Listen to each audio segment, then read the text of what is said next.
for today's session, I think one of the things that I just wanted to mention is there's this concept that we speak about a lot, about the world being VUCA.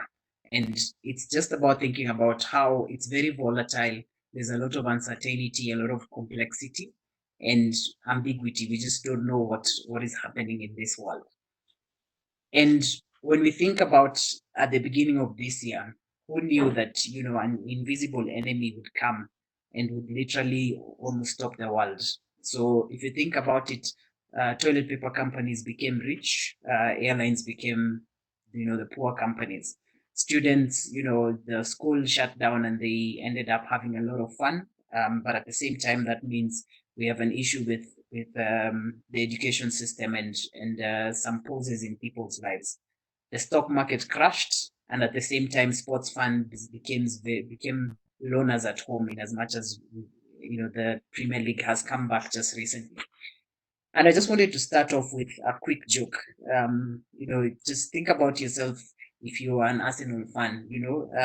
So Liverpool was en route to win their first Premier League title, and then coronavirus basically just came and smashed right into their head. And then for about 3 months, nothing happened in terms of the Premier League. And then Arsenal got the chance to have their first game, post coronavirus. It was kind of like a reset for everyone. And the first game that they have, they get beaten 3-0. So, it's very smashing in terms of what happens. And I think this is what I want to talk about when I think about a VUCA world. So let's start off with some house rules. So as I mentioned, this session is for you. So feel free to post questions, feel free to make it a conversation, and feel free for us to get as much as possible out of this session. So in this world, all the work that's done in the world can be divided into one of these 4 different buckets. So we can either say that, work is creative. You can say that it is skilled, which, if it's very professional and directed in a particular way. You can say it's very rote if it's interchangeable, routinized, it can be outsourced or managed in a different way.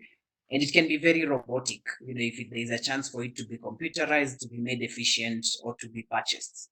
So if you think about these 4 types of work, where do you see yourself fitting in? I would really love to see, if people can type their questions and at least, I can see some of the answers. So where do you think you fit in? Just put in 1, 2, 3, 4, just for us to know, if you think yourself as a creative person, as, a person who do some skilled work, a person who would be in the rote kind of space or robotic. So just waiting for a few answers. So I see Grace has written 2 skilled. Okay, waiting for a few more responses before we go on. So seeing another person has written 2 as well. Skilled, you want to be a skilled worker. Brian Amani has written 1, creative. Kelly G, 2. Again, another person who's written skilled. Let's keep a few more responses coming before we get on to the next point that I want to make. So 2 as well. Skilled, number 1 with another vote, creative. Okay, so I think, yes, I'm seeing a couple of more answers coming in, creative and skilled being the most popular options. But to be honest, you want to be more to be creative. And I'll tell you why in this session, why creativity is the most important skill for you to be able to survive in this digital aspect. Because if you think about it, unemployment and underemployment are very high in the current world that we live in.